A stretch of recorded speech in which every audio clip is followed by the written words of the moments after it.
트럼프 대통령이 멜라니아 여사와 함께 야간 항공편으로 이라크의 미군 기지를 깜짝 방문했습니다. 트럼프 행정부가 들어선 후 미국 내 합법 이민도 크게 감소한 것으로 나타났습니다.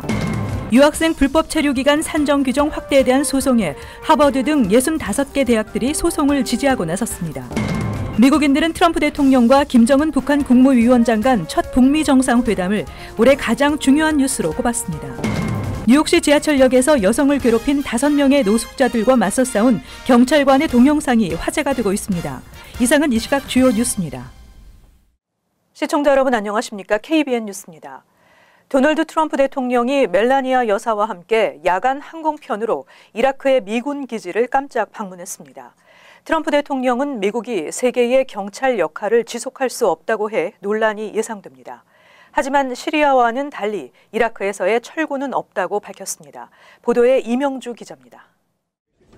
트럼프 대통령과 멜라니아 여사가 어제 이라크 바그다드 인근 알 아사드 공군기지에 도착해 3시간 반 정도 머물며 현지 주둔 중인 미군 장병들과 만났습니다.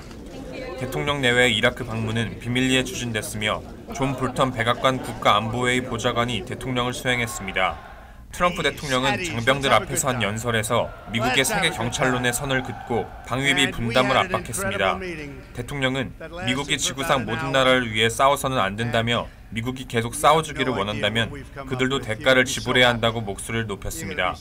If they want us to do the fighting, they also have to pay a price. And sometimes that's also a monetary price.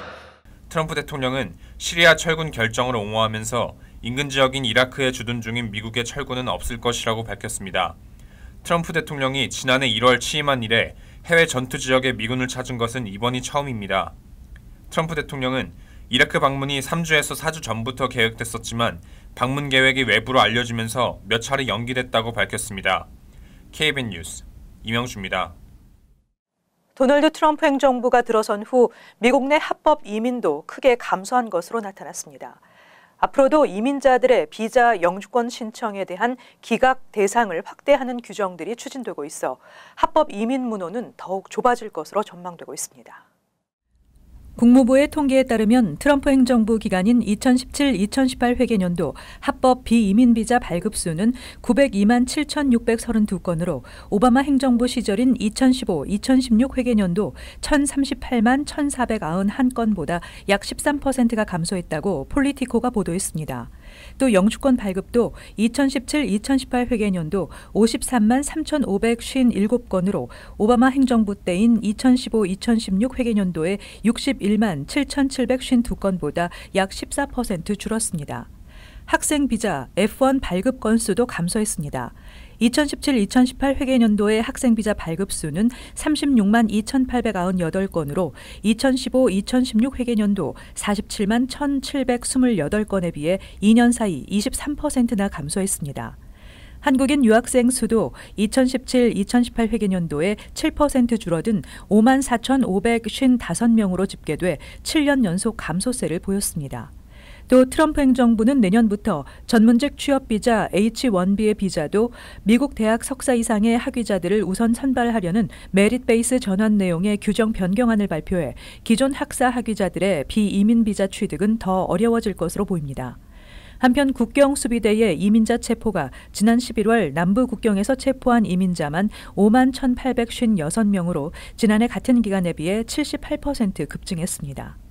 또 2018-2019 회계년도에는 난민 신청 쿼터를 3만 명으로 제한하고 공공복지 프로그램 수혜 이민자들의 비자, 영주권 신청 시 기각 대상을 확대하는 규정 변경을 추진하는 등 합법 이민 문호는 더욱 좁아질 것으로 전망되고 있습니다. 유학생 불법 체류 기간 산정 규정 확대에 대한 소송이 제기된 가운데 하버드, MIT, 예일대 등 65개 대학들이 이 소송을 지지하고 나섰습니다. 지난 10월 25일 맨하탄의 뉴스쿨 등 4개 학교는 이민서비스국의 FMJ 비자 소지자들의 불법 체류 기간 산정 규정 확대는 위법이라며 소송을 제기했으며 이어 다른 학교들도 이번 소송을 지지하는 법정 소견서에 지지를 밝혔습니다. 이민서비스국은 지난 8월부터 유학생, 직업교육, 교환 방문 비자 소지자들의 경우 학교 등록 말소 등의 이유로 체류 신분을 잃는 경우 신분을 잃은 즉시 불법 체류 기간 산입을 시작하도록 규정을 바꿨습니다. 하버드 교지 크림슨은 하버드를 포함한 65개 학교들이 이번 소송에서 원고 측의 주장을 지지하는 법정 소견서에 서명했다고 보도했습니다. 법정 소견서는 이번 규정 변경으로 학생들은 신분 문제가 해결될 때까지 계속 체류하면서 불법 체류 기간이 늘어나는 것을 감수하거나 신분 문제가 해결될 때까지 출국해야 하는 어려운 상황을 맞게 됐다고 지적했습니다.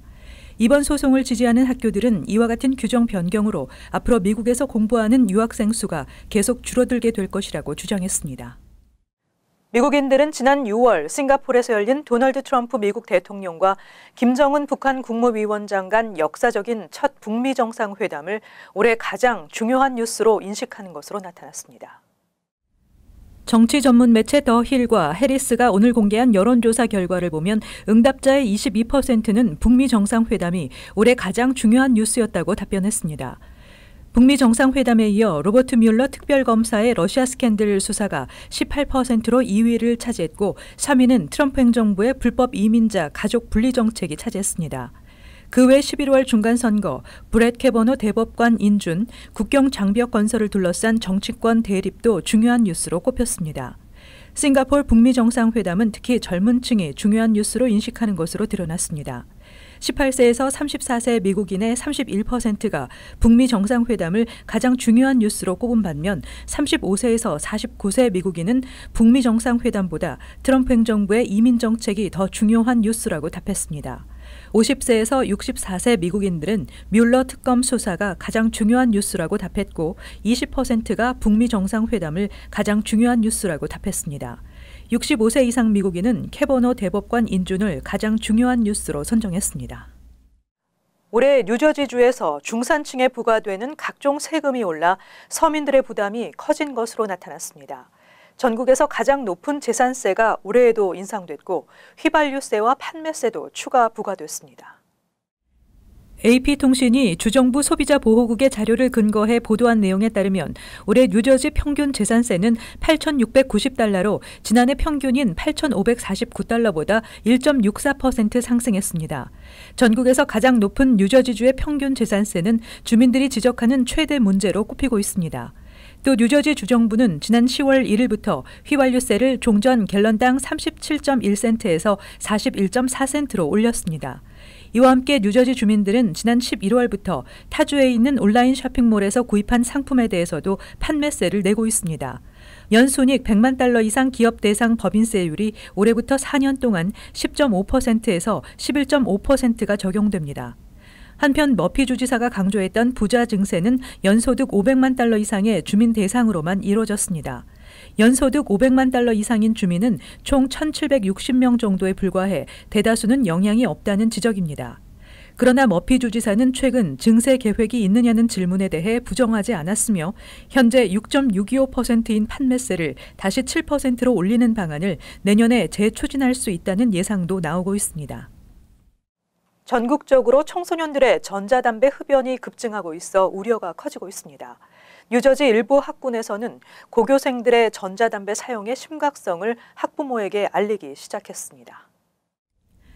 학생들의 전자담배 사용 문제에 대해 우려하는 학군이 최근 크게 늘고 있습니다. 워렌 카운티에 소재한 노스 워렌 리저널 고교 학군은 지난 20일 학부모의 서한을 보내 최근 수명의 학생이 전자담배 흡연 후 건강에 문제가 생겨 병원을 찾는 일이 발생했다고 밝혔습니다. 전자담배의 액상 니코틴이 성장기의 청소년에게 해롭다고 의료계는 지적하고 있지만 학생들 사이에 전자담배 사용이 크게 확산되고 있기 때문입니다. 또 학교 당국은 전자담배 문제에 대해 학부모들의 인식은 상대적으로 낮다고 우려를 표하고 있습니다. 연방질병통제예방센터는 뇌가 발달 중인 청소년에게 담배는 물론이고 니코틴을 함유한 전자담배 역시 커다란 위험이 될 수 있다고 강조하고 있습니다. 이와 함께 전자담배 장치를 이용한 마약 사용도 청소년들 사이에 늘고 있습니다. 학교에서는 학생들의 전자담배 기기 소지와 흡연을 금지하고 있고 주정부도 21세 미만에게 전자담배 판매를 금지하고 있지만 청소년 사이에 전자담배 사용은 폭발적으로 급증하고 있습니다. 각 학교 당국은 부모의 관심과 적절한 지도가 무엇보다 중요하다고 강조했습니다. 뉴욕시 지하철역에서 여성을 괴롭힌 5명의 노숙자들과 맞서 싸운 경찰관의 동영상이 화제가 되고 있습니다.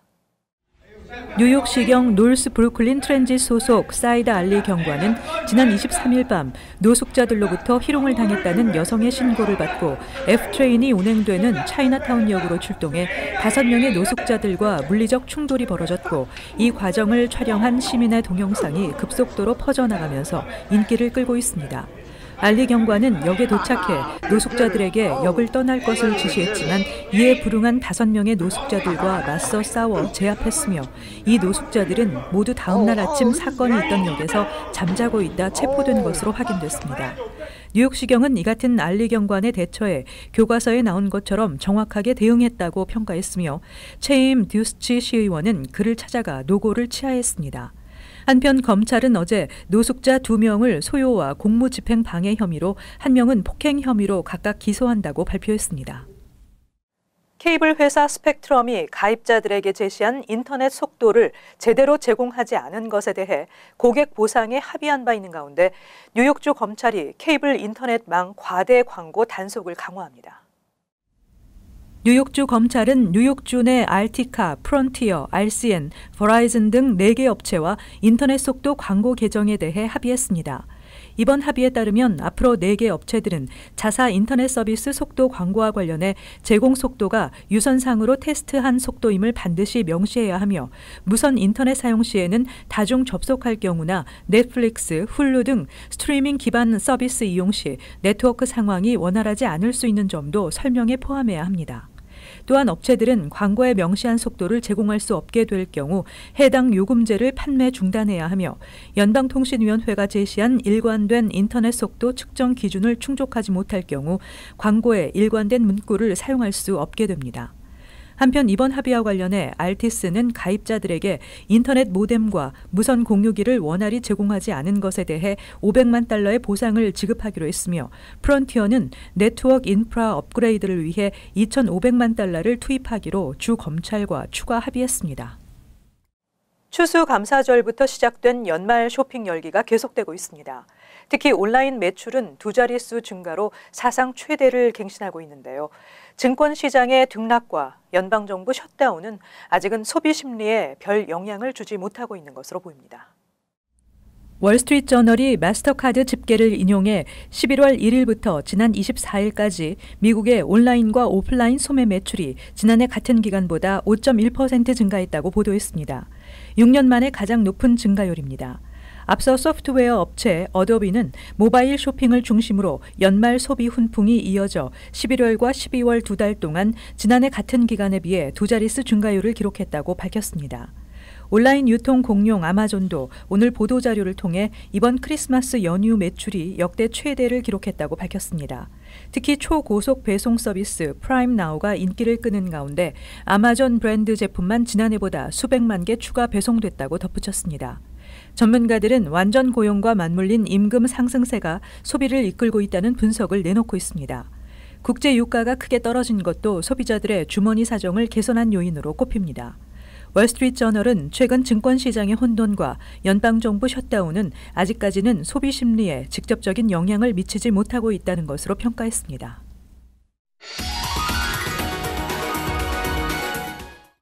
이어서 LA 지역 한인사회의 소식입니다. 내년부터 캘리포니아주에서 새로 개정된 노동법과 교통법이 시행됩니다. 바뀐 법안을 모를 경우에는 자칫 벌금까지 낼 수 있어 주의가 요구되는데요. 주민들이 꼭 알아야 할 법안들을 홍지은 기자가 알아봤습니다. 캘리포니아주가 내년부터 음주운전자들에게 더욱 엄격한 잣대를 도입합니다. 우선 시동을 걸기 전 음주 측정을 해야 하는 음주운전 시동 잠금 장치 적용 대상을 대폭 확대합니다.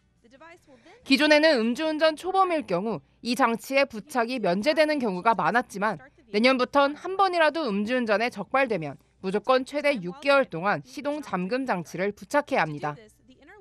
자전거 운전자 역시 자동차와 똑같은 법이 적용됩니다. 자전거도 어떻게 보면 굉장히 사람들한테 피해를 줄 수 있는 무기라는 거 보는 거죠. 그러니까 만약 자전거가 누구를 치고 그 사람이 만약 도망친다고 해요. 그냥 아무거나 아닌 것처럼 그냥 자전거를 타고 간다면 그거는 형사법으로 힐앤런으로 넘어갈 수가 있기 때문에. 또 자전거나 스케이트보드 등을 타는 18세 미만 청소년들의 헬멧 착용이 의무화되고 자동차를 개조하거나 쓰레기 수거 차량에 대한 안전거리를 확보하지 않아 적발될 경우엔 벌금이 부과됩니다. 뺑소니 차량 예방을 위해 내년부터는 앞유리에만 부착하던 임시 차량 등록증이 사라지고 임시 번호판 부착이 의무화됩니다. 노동법 역시 일부 개정됩니다. 직원이 26명 이상인 업체의 최저임금은 시간당 $12, 소규모 업체는 $11로 오릅니다. 5명 이상의 직원을 둔 업소는 2년 이내 슈퍼바이저급 매니저는 2시간, 일반 직원들은 1시간에 걸쳐 성희롱 예방 교육을 받아야 합니다. 이외에도 정신질환 병력이 있을 경우 총기 소비를 평생 금지시키고 식당이나 요식업소에서 어린이 메뉴에 물이나 우유 이외에 설탕이 함유된 음료를 포함시키면 안 됩니다. MBC 뉴스 홍지연입니다. 대형 제약회사들이 내년 1월부터 처방 약값을 인상할 방침인 것으로 알려졌습니다. 주류 언론에 따르면 노바티스와 베이어 그리고 엠젠 등 대형 제약업체 30여 곳은 내년부터 약값을 대폭 인상할 계획인 것으로 알려졌습니다. 특히 지난 7월 약값 인상 방침을 발표했다가 도널드 트럼프 행정부의 가격 인하 압력에 인상 계획을 연기했던 대형 제약업체 파이저 역시 내년 1월 15일부터 총 41개의 의약품 가격을 최대 9%까지 인상할 것으로 확인됐습니다. 한편 전문가들은 이번 처방약값 인상 계획은 미국의 처방약값을 국제 가격에 맞춰 인하할 정책을 내세웠던 트럼프 행정부엔 큰 부담이 될 것으로 내다봤습니다. 이어서 간추린 소식입니다. 한국언론진흥재단이 발표한 보고서에 따르면 전 세계에서 재외동포가 운영하는 언론사는 총 336개에 달하며 이들 언론사가 미주 지역에 가장 많은 것으로 조사됐습니다. 미국이 43.5%로 가장 많았고 중국이 9.8%, 캐나다 9.3%, 뉴질랜드 5.7%, 호주 5.2% 등의 순이었습니다. 재외동포 언론사 가운데 앞으로 3년 동안 경영 상황이 지금과 비슷할 것이라고 전망한 곳은 36.1%로 조사됐습니다. 맨하탄에서 운행되는 택시 요금에 적용 예정이었던 교통 혼잡세 방안에 대한 소송을 제기한 뉴욕시 택시 운전사들이 내년 1월 3일로 예정돼 있던 첫 심리를 2주 후로 연기시켜달라고 뉴욕주 맨하탄 지법에 요청했으며 법원은 요청을 받아들여 내년 1월 17일로 심리를 연기했습니다.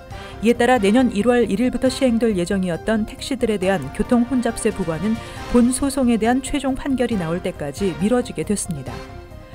브롱스에서 메트로폴리탄 교통공사 버스가 도난을 당했지만 MTA가 도난 사실조차 몰랐던 것으로 알려져 비난을 받고 있습니다.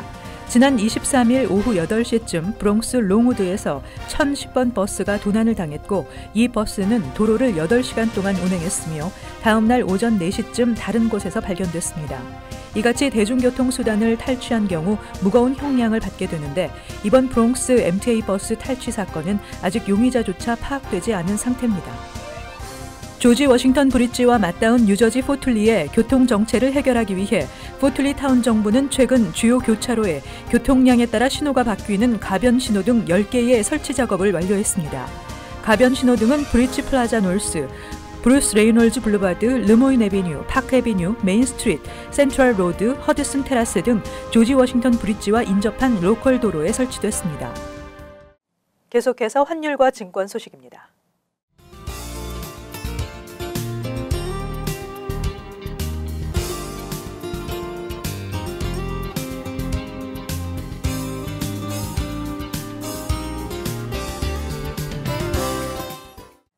끝으로 날씨 전해드립니다. 금요일 흐리고 비가 예상됩니다. 낮 최고 기온은 58도, 섭씨 영상 14도, 밤 최저 기온은 46도, 섭씨 영상 8도 예상됩니다. 토요일 대체로 맑겠습니다. 일요일 가끔 흐리겠습니다. 이상으로 KBN 뉴스를 마칩니다. 시청해주신 여러분 고맙습니다.